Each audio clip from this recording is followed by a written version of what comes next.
오늘 산부 예배 나오신 여러분들을 축복합니다. 하나님의 사랑 가운데 하루하루 행복하시고 건강하시기를 바랍니다. 하나님께서 저와 여러분 한 사람 한 사람을 정말 많이 사랑하십니다. 옆에 있는 분에게 하나님께서 많이 사랑하십니다. 인사하겠습니다. 하나님께서 우리 집사님 많이 사랑하십니다. 하나님 많이 사랑하십니다. 네, 하나님께서 우리 권사님 많이 사랑하십니다. 우리 장로님 많이 사랑하십니다. 할렐루야. 두 번째 유월절, 그런 제목으로 함께 말씀을 나눕니다. 하나님께서 천지 만물을 창조하시고 하나님의 형상을 따라 사람을 지으신 목적은 영광 받으시기 위하여 창조하셨습니다. 예배 받으시기 위하여 창조하셨습니다. 아브라함을 부르시고 아브라함을 예배의 사람으로 세워 가시는 것입니다. 아브라함은 하나님을 만나면 만날수록 더 좋은 예배의 사람이 됩니다. 백세에 난 아들을 모리아에 있는 한 산에 가서 바쳐라라고 말씀하실 때 아브라함은 다 이해할 수 없었지만 말씀에 따라 자기 생각 내려놓고 하나님께 바치는 것입니다. 더 좋은 예배자가 되는 것이죠. 저와 여러분도 예수님 믿고 하나님의 자녀가 되어서 시간이 가면 갈수록 더 좋은 예배자가 되는 은혜가 있게 되기를 바랍니다. 이스라엘 백성들, 하나님께서 그들도 예배의 백성, 예배의 사람 되게 만드시는 것이죠. 바로에게 내 백성을 애굽에서 내보내라, 그들이 광야에서 내게 제사하리라, 예배할 것이다 라고 말씀하셨어요.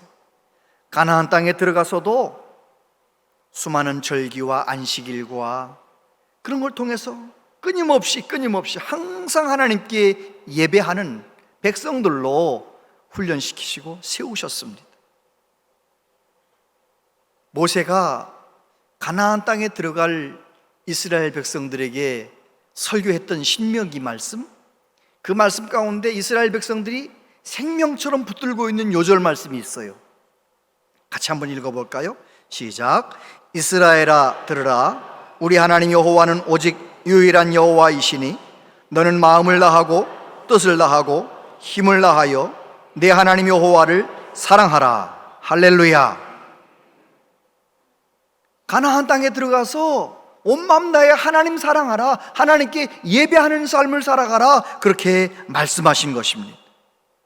그렇다면 저와 여러분들은 왜 죄사함 받고 하나님의 자녀가 되게 하셨을까요? 우리를 구원하신 목적은 무엇일까요? 우리도 예배하는 백성이 되라는 것입니다. 여러분, 정말 성령님의 도움을 받아서 성령 충만한 마음으로 하나님의 임재의 무게를 느끼며 하나님 앞에 그렇게 감격하며 예배드려 본 적 있으십니까? 없으셨다면 사모하시기 바랍니다. 그 경험을 해보신 분들은 알잖아요. 예배 시간에 내가 예배 자리에 있다는 것만 가지고도 얼마나 가슴 벅찬 감격이 있는지, 그 순간만큼은 이 세상 누구도 부럽지 아니하고 가장 행복하고 아무 걱정 근심 없고 그런 예배 드려보셨잖아요. 그런 예배 평생 드리시게 되기를 축복합니다. 그래요, 하나님은 아세요. 하나님의 형상을 따라 지음받은 우리들이 온 마음 다해 하나님을 예배하며 모여서도 예배하고 흩어져서도 우리의 삶을 통하여 하나님께 예배하며 살아가는 사람, 그 사람이 가장 행복한 사람이라는 걸 아시기 때문에 저와 여러분에게 참된 예배자가 되라고 끊임없이 말씀하시는 것입니다. 제가 페이스북을 보다가 며칠 전에 그런 영상을 봤어요. 어떤 70쯤 되신 아저씨 한 분이 상가 복도로 쑥 들어오는데 갑자기 가슴을 부여잡고 쓰러지는 거예요. 그러더니 벽에 기대 앉아가지고 너무 고통스러워하는 거죠. 그걸 어떻게 안경점에 있는 사장님이 보셨는지 나와가지고 왜 그러시느냐 물어보면서 어서 병원 가시지요, 나 돈이 지금 없습니다. 그랬더니 다 들어가서 20만 원을 가지고 나와서 아저씨 이거 가지고 병원 가세요. 어서 건강 챙기세요. 그 돈 나한테 돌려주지 않으셔도 됩니다. 이러면서 이제 그게 다 CC 텔레비전에 다 녹화가 된 거예요. 그래서 가까운 병원에 가서 3박 4일 입원해 가지고 치료를 받고 병실 차창 유리창에 서서 가만히 생각해 본 거예요. 생면부지 처음 만난 사람인데 어떻게 알지도 못하면서 나를 그렇게 도와줬을까? 나를 살려줬을까? 그래서 유리창 앞에서 막 우는 거예요. 세상에 이런 사람이 다 있나? 그러면서 이제 퇴원해서 케이크 하나 사가지고 20만 원 담아가지고 안경점에 가가지고 돌려줬다는 거예요. 울면서 고마웠다고 인사하면서 돌려주는 거예요. 또 이제 그거를 영상에 담으려고 누가 또 가서 인터뷰를 하는 거죠. 안경점 사장님한테. 안경점 사장님은 그렇게 말해요. 나는 그 돈 돌려받으리라고 생각도 안 했는데 울면서 와서 저한테 고맙다고 인사하셔서 제가 많이 당황했습니다. 뭐 이런 내용이에요. 그걸 보면서 제가 생각했습니다. 그래, 내가 생명이 위태할 때 누군가 나를 위해서 도와줘도 저렇게 울면서 감사하면서 감사를 표시하는데 우리 예수 믿는 사람들은 어떻습니까? 영원히 멸망받을 수밖에 없는 죄인들이었는데 우리 예수님 나를 위해 십자가에 달려 돌아가시고 그 예수님 나의 구주로 믿었는데 예수님 믿은 그 믿음 하나 보시고 하나님께서 우리를 자녀 삼아주시고 영원히 죽은 자리에서 영원히 사는 자리로 옮겨주셔서 우리는 천국을 향하여 지금 가고 있는 거예요. 하나님의 백성으로 살고 있는 거예요.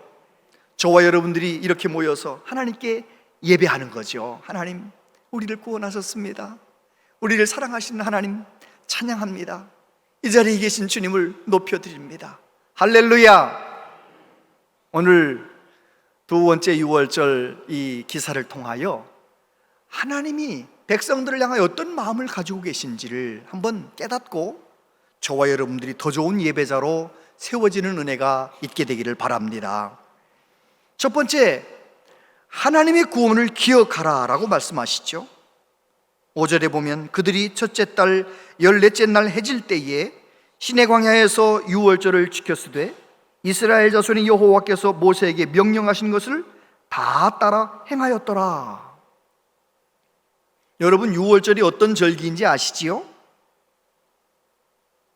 이스라엘 백성들이 400년 넘게 애굽에 살면서 요셉을 잊어버린 바로 왕이 나서서 이스라엘 백성들을 노역을 시키고 채찍질하고 노예처럼 부려먹고 너무 고통스러워서 이스라엘 백성들이 바로 왕의 학대를 하나님께 신원하여 달라고 하나님 앞에 울며 통곡하며 기도하는 거죠. 남자아이를 낳으면 나일강에다 던져버려라 악법을 만들고 견딜 수 없어서 하나님 앞에 부르짖는데 하나님께서는 이스라엘 백성들의 고통을 보시고 그들의 부르짖음을 들으시고 모세를 세우셔서 때가 되어 애굽에서 그들을 건져내시는 것입니다. 어떤 방법으로 건져내시나요? 10번째 재앙. 애굽의 모든 초태생들, 장남은 다 죽어요. 초태생, 황소도 죽고 강아지도 초태생들은 다 죽어요. 수컷들은 다 죽어요. 그런데 그날 이스라엘 백성들은 어떻게 됩니까? 하나님이 정하신 방법을 따라 어린 양이나 염소 1년 된 그 제물을 잡아서 그 피를 임방과 설주에 발라서 그 집안에 머물면서 양고기를 먹고 무교병을 먹고 쓴나물을 먹으면서 그날 밤을 지내는 거예요. 그날 밤에 무슨 일이 일어납니까? 바로 왕부터 평민들까지 애굽의 모든 가정마다 통곡 소리가 나는 거예요. 그런데 어린 양의 피가 발라진 그 집은 아무 일이 없어요. 평안한 거예요. 그 일로 인하여 그 밤에 바로왕이, 고집센 바로왕이 나가달라, 제발 나가달라. 그래가지고 애굽 사람들에게 온갖 보물을 받아가지고 출애굽하지 않았습니까? 그래서 그 날이야말로 이스라엘 백성들에게 새 역사가 시작된 날, 노예의 삶에서 하나님의 백성으로 살기 시작한 시작이기 때문에 하나님 말씀하시기를 이 날을 12달의 첫 달로 만들어라. 그리고 출애굽기 12장 14절에 보면 너희는 이 날을 기념하여 여호와의 절기를 삼아 영원한 규례로 대대로 지킬지니라. 할렐루야! 하나님께서 그렇게 유월절 지키라고 명령하셨어요. 그리고 나서 1년이 되었어요. 그 1년 동안 얼마나 많은 일이 있었습니까? 홍해가 갈라지고요, 쓴물이 단물되고요, 만나와 메추라기가 내리고요, 구름 기둥과 불 기둥 그 인도함을 따라 1년 동안 살면서 반석에서 나오는 생수를 마시면서 많은 경험을 하면서 이스라엘 백성들은 하나님은 구원하신 하나님, 우리를 책임지시는 하나님인 것을 경험하며 살았어요. 이제 1년이 되어서 시내 광야에서 모세에게 말씀하신 대로 유월절을 지키는 것이지요. 왜 유월절을 지키라는 것입니까? 하나님께서 값없이 애굽에서 구원하신 것을 기억하라는 거예요. 그리고 유월절 음식 다 먹은 다음에 그 집안의 막내가 물어보잖아요. 왜 우리는 유월절에 이런 음식을 먹는 거예요? 그러면 그 집안의 어른이 얘기해 주는 거죠. 하나님께서 이렇게 우리를 구원하셨단다. 하나님은 하나님이 행하신 일을 이야기하고 고백하고 선포하기를 원하시는 거죠. 제가 5월 31일 날 수요일 날 수요 기도회 끝나고 집에 가서 유퀴즈 프로그램을 보는데 거기에 김민재 선수를 닮은 정동식 축구 심판 이야기가 쭉 나와요. 한 15분, 16분 정도 진행되는데 얼마나 많이 웃고 또 눈물도 흘리고 웃다가 울다가 막 그랬어요, 제가. 왜 그러냐면 이 김민재 선수를 너무 닮은 거예요. 정동식 선수가. 닮았어요, 안 닮았어요? 누가 김민재인지 누가 정동식 축구 심판인지 모르겠을 정도로 똑같이 닮은 거예요. 우리 눈에 저렇게 닮았으면 외국인들 눈에는 100% 닮은 거, 100% 닮은 거죠. 근데 이제 정동식 심판이 5월 달에 나폴리에 이제 출장을 갔나 봐요. 나폴리가 5월 5일 날 어떤 일이 있었습니까? 저 김민재 선수가 속한 그 팀이 시리에 A 그 리그에서 33년 만에 우승이 확정된 거예요. 남은 경기 5게임 다 져도 우승이 확정된 거예요. 그렇게 크고 놀라운 성적을 거둔 데는 누구의 공이 컸느냐? 철통수비 김민재. 제가 뉴스 나올 때마다 한 번씩 영상을 틀어봤거든요. 김민재 괴물이더라고요.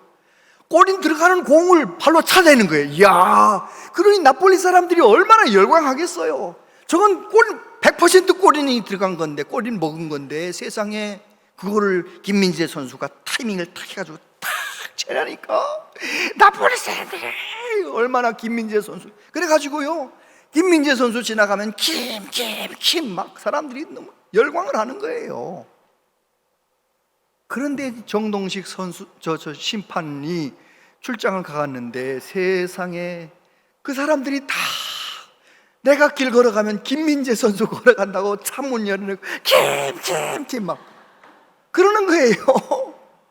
나흘 동안 출장 가는데 3,000명 이상 사진 찍었대요.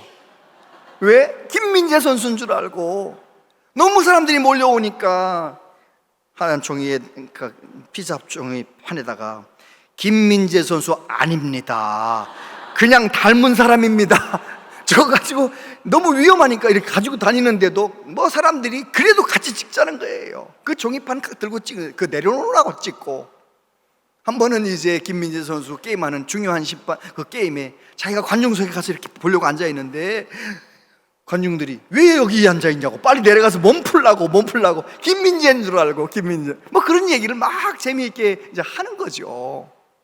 그러다가 자기가 살아온 이야기를 하더라고요.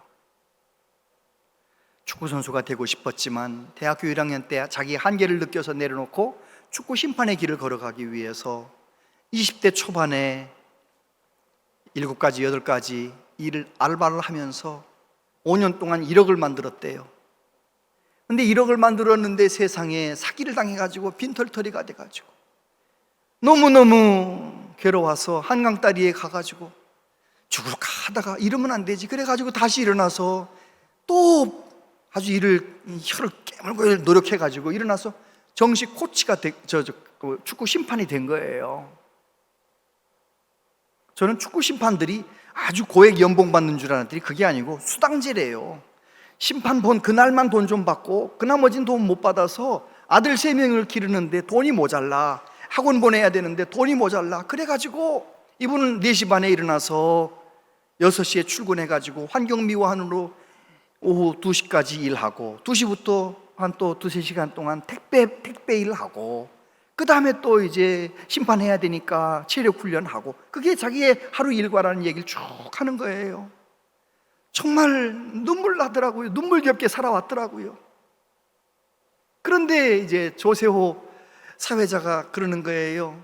저기 아들한테 물어본, 아빠 이야기 들으면서 아빠 무슨 생각했냐 그랬더니 그 아들이 눈물을 글썽이면서 대단하시다는 생각이 듭니다. 아빠가 대단하다는 생각이 든다는 거예요. 또 유재석 진행자가 물어보죠. 아빠는 어떤 아빠인데? 이렇게 물어보니까 그 아빠가 그러는 거예요. 눈물 글썽글썽 하면서 아빠는 착하고 부지런한 사람입니다. 그 한마디를 하니까 이 정동식 심판이 흐느끼면서 눈물을 흘리는 거예요. 나는 아이들과 같이 놀아주지 못해서 나를 미워하고 원망할 줄 알았는데 내 아들이 나에 대해서 우리 아빠는 착한 사람이고 우리 아빠는 부지런한 사람입니다라고 아빠의 있는 모습 그대로 이야기했는데 아빠가 너무너무 감격하는 거예요. 막 유재석 씨도 막 눈물을 흘리면서 그렇게 힘겹게 살아온 그 모든 삶 막 생각하면서 막 눈물을 다 우는 거예요. 근데 그 장면을 보면서 저도 울고 제 아내도 울고 다 우는 거예요. 여러분도 한번 그거 보세요. 김민재, 정동식 치면은 그 16분 정도짜리 그 영상, 유퀴즈 영상 떠요. 많이 웃게 될 것이고 많이 울게 될 거예요. 저는 설교 준비하려고 또 틀어봤는데 저도 또 흐느껴 울었어요. 왜 울었느냐? 그렇습니다. 예배는 바로 그런 것입니다. 그 아들이 아버지가 한 일을 그냥 아버지의 아버지됨을 그냥 이야기했어요. 아버지는 착한 사람이고 아버지는 부지런한 사람입니다.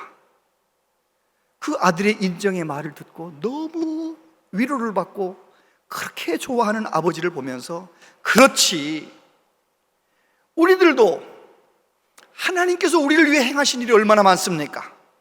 전지 만물을 창조하셨고 죄 가운데 빠져있는 우리를 구원하시기 위해 독생자를 보내주셨고 우리 예수님 십자가에 못 박혀 죽으셨고 성령님 보내주셨고 오늘도 우리가 넘어져도 또 다시 일으켜 세워주시며 우리를 하나님의 자녀로 삼아주시며 늘 역사하시는 좋으신 하나님, 하나님의 사랑 받았다고, 하나님이 나를 행하신 일이 크고 놀랍다고 이야기하고 선포하는 것, 그것이 예배가 아니겠습니까?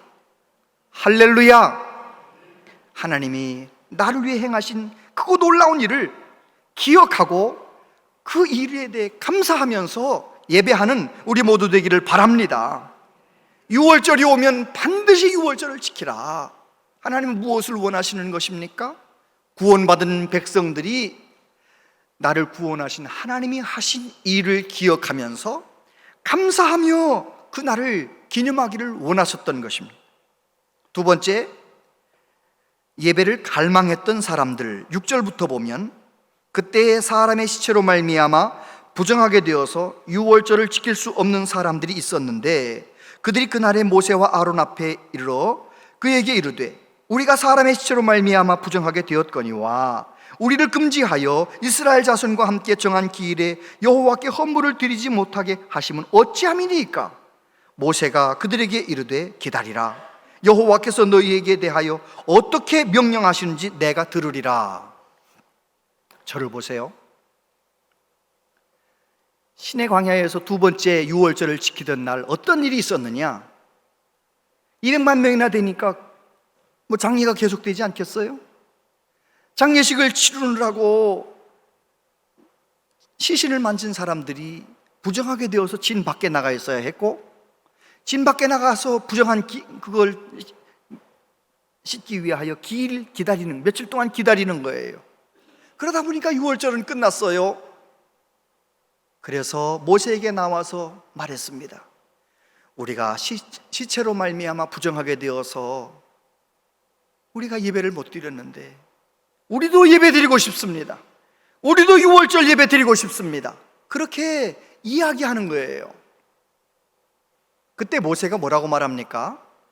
내년에 유월절 또 있는데 그때 드리면 되지, 이렇게 말하지 않았어요.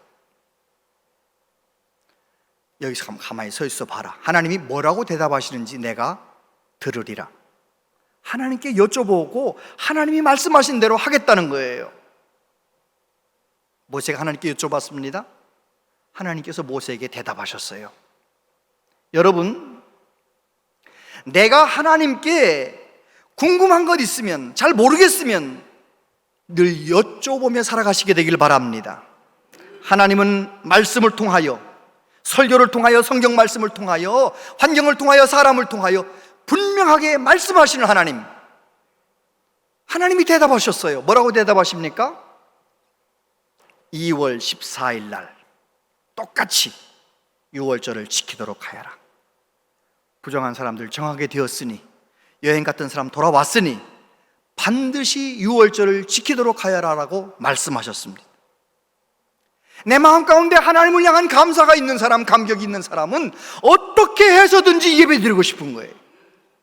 어떻게 해서든지 주일 예배도 어떻게든지 드리고 싶고, 오후 예배도 드리고 싶고, 새벽 예배도 드리고 싶고, 수요기도회, 금요기도회, 가정예배, 어떤 예배든지 내게 허락하신 모든 예배를 다 빠짐없이 드리고 싶은 주님과의 첫사랑이 아직도 새파랗게 살아있는 저와 여러분들 되시기를 축복합니다. 고라자손이 이렇게 노래를 했습니다. 만군의 여호와여, 주의 장막이 어찌 그리 사랑스러운지요. 내 영혼이 여호와의 궁정을 사모하여 쇠약함이요, 내 마음과 육체가 살아계시는 하나님께 부르짖나이다. 나의 왕, 나의 하나님, 만군의 여호와여, 주의 제단에서 참새도 제 집을 얻고 제비도 새끼들 보금자리를 얻었나이다. 주의 집에 사는 자들은 복이 있나니 그들이 항상 주를 찬송하리이다. 주의 궁정에서의 한날이 다른 곳에서의 첫날보다 나은즉, 악인의 장막에 사는 것보다 내 하나님의 성전 문지기로 있는 것이 좋사오니.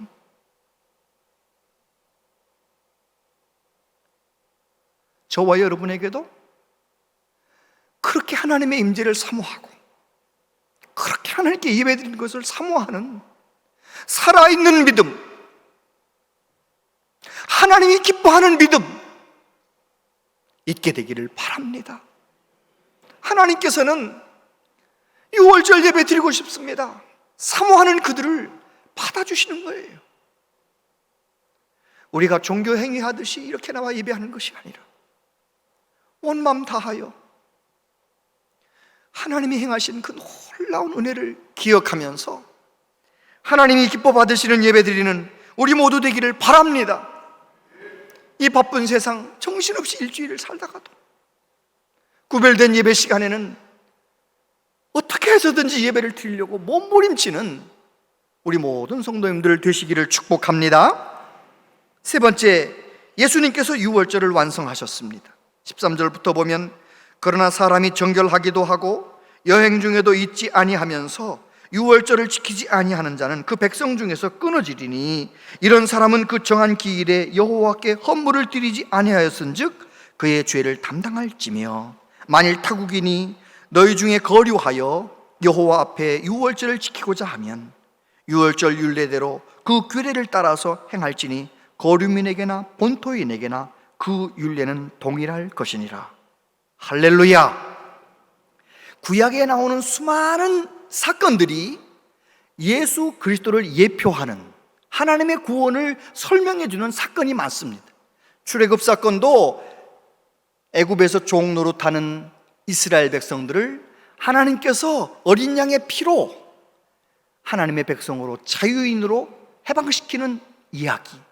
그것은 예수 그리스도의 보혈로 우리가 죄사함 받고 도무지 용서받을 수 없는 내가 예수님을 나의 구주로 믿었다는 이유 하나 때문에 예수님의 보혈로 죄 용서받고 하나님의 자녀가 되는 그 유월절 사건은 예수님이 완성하신 거예요. 특별히 복음서 중에 요한 사도는 예수님을 하나님이라고 먼저 선포해놓고 뭐라고 얘기합니까? 하나님이신 예수님께서 사람의 몸을 입으시고 성육신 하셔서 공생애를 다 사신 이후에 유월절 양 잡는 그 시간에 십자가에 매달려 돌아가셨다는 거예요. 그리고 예수님은 우리를 위해 속죄짐을 되어주셨다는 이야기를 사도 요한은 선포하고 있는 거예요. 요한복음 1장 35절 36절에 보면 세례 요한의 입을 통하여 이렇게 말합니다. 또 이튿날 요한이 자기 제자 중 두 사람과 함께 섰다가 예수께서 거니심을 보고 말하되 보라 여호와 하나님의 어린 양이로다. 세례 요한이 성령 충만해가지고 예수님을 만났을 때 뭐라고 말해요? 보라 하나님의 어린 양이로다. 세상 죄를 지고 가는 하나님의 어린 양이로다. 예수님은 유월절 양, 백성들을 위해 죽었던 그 양처럼 온 인류를 위해 죽는 유월절 어린 양이라고 세례 요한은 이야기했어요. 바울을 통해 말씀하십니다. 너희는 누룩 없는 자인데 새 덩어리가 되기 위하여 묵은 누룩을 내버리라. 우리의 유월절 양 곧 그리스도께서 희생되셨느니라. 사도 바울은 분명하게 인식했어요. 예수님의 죽으심은 유월절 어린 양으로 죽으심이다. 예수님께서 유월절 어린 양으로 죽으신 것을 믿으십니까? 예수님께서 피 흘려 죽으셔서 그 예수님을 믿는 저와 여러분의 삶 가운데 예수님의 보혈이 발라져서 우리는 구원받은 백성이 된 거예요. 히브리서 기자가 뭐라고 말합니까? 같이 한번 읽어보겠습니다. 오직 그리스도는 죄를 위하여 한 영원한 제사를 드리시고 하나님 우편에 앉으사 그 후에 자기 원수들을 자기 발등상이 되게 하실 때까지 기다리시나니 그가 거룩하게 된 자들을 한 번의 제사로 영원히 온전하게 하셨느니라. 할렐루야. 믿으십니까? 2000년 전에 갈보리에서 피 흘려 죽으신 예수 그리스도, 유월절 어린 양의 죽으심으로 죽으셨는데 그 한 번 죽으심은 한 번의 제사로 예수님 믿는 저와 여러분들 영원히 온전하게 되었어요. 이방인이나 내국인이나 이방인이나 차별이 없게 만드셨어요. 유대인이나 헬라인이나 차별이 없게 만드셨어요.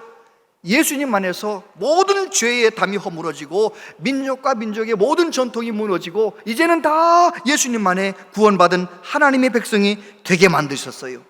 예수님은 유월절을 완성하신 주님이십니다. 그렇다면 저와 여러분들이 이 놀라운 은혜를 값없이 받았는데 어떻게 예배하며 살아야 할까요? 그 은혜를 받아놓고도 그저 하나님 앞에 적당히 내가 예배 드릴 만하면 드리고 드릴 수 없으면 안 나오고 그럼 되겠냐 말이에요. 목숨 걸고 예배하는 저와 여러분 되어야 할 줄로 믿습니다. 시스틴 성당에 미켈란젤로가 그린 그 천정 그림 있잖아요. 천지창조 천정 그림. 바티칸 제국에 가면 그걸 꼭 보러 가는 거예요. 왜요? 그 그림 때문에. 그 그림을 부탁을 받고 미켈란젤로는 기도하면서 천정의 그림을 그려야 되기 때문에 누워서 그림을 그립니다. 등에는 욕창이 나고 얼마나 힘들지만 그래도 4년 동안 그림을 그려 거의 다 완성이 됐어요. 어느 날 친한 추기경이 와서 말합니다. 이제 다 끝난 것 같은데 이제 그만 내려와요. 뭐 이런 식으로 얘기한 거죠. 그때 미켈란젤로가 중요한 한마디 말을 합니다. 내 눈에 보기에는 끝이 났지만 하나님이 보시기에 끝이 나야 끝이 난 겁니다. 우리 예배에도 적용해야 됩니다. 예배를 통하여 내가 만족하려고 예배드리는 것은 잘못하는 것입니다. 우리는 이미 예수 그리스도를 통하여 온갖 은혜와 복을 다 받았어요. 우리가 하나님께 예배하는 것은 우리 예배를 받으시는 하나님 기뻐하시라. 하나님께서 만족한 예배를 드리기 위하여 우리의 온 마음을 드려야 할 줄로 믿습니다. 내 마음에 드는 예배, 내 마음에 안 드는 예배, 그거하고 상관없이 예배 끝났으니까 다 끝났다가 아니라, 과연 오늘 내가 드린 예배는 하나님이 기뻐 받으시는 예배인가? 유월절을 완성하신 예수 그리스도, 그분이 높임 받으시는 예배인가? 하나님이 받으시는 참된 예배자가 되는 은혜가 있게 되기를 바랍니다. 제가 지난 주 중에 이 찬양을 부르면서 참 눈물을 흘렸는데, 여러분 한번 이 찬양을 내 고백인 것처럼, 나의 믿음의 고백인 것처럼 같이 한번 불러보겠습니다.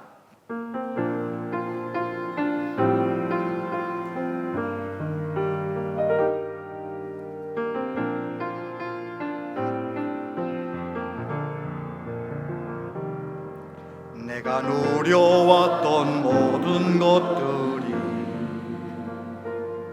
내가 지나왔던 모든 시간이, 내가 걸어왔던 모든 순간이 당연한 것 아니라 은혜였소. 아침 해가 뜨고 저녁에 봄의 꽃향기와 가을의 열매, 변하는 계절의 모든 순간이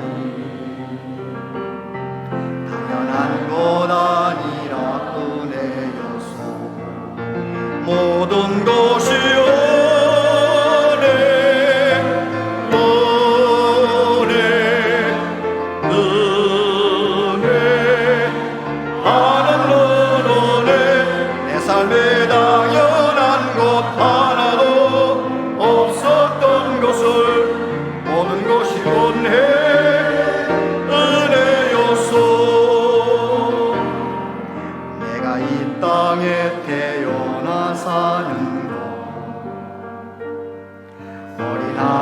시절과 지금까지 숨을 쉬며 살며 꿈을 꾸는 삶, 당연한 것 아니라 은혜였소. 내가 하나님의 자녀로 살며 오늘 찬양하고 예배하는 삶, 복음을 전할 수 있는 축복이 당연한 것 아니라 은혜였소. 모든 것이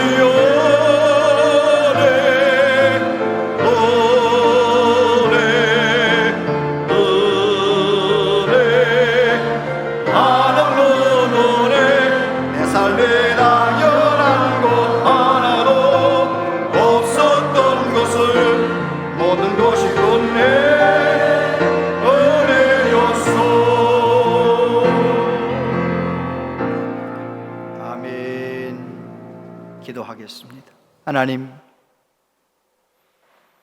당연한 것 하나도 없는 말할 수 없이 큰 은혜를 받은 우리들, 예배자로서 하나님 예배함에 너무나 부끄럽고 형식적이고 매너리즘에 빠져있는 첫사랑을 잃어버린 예배 드리진 않았습니까?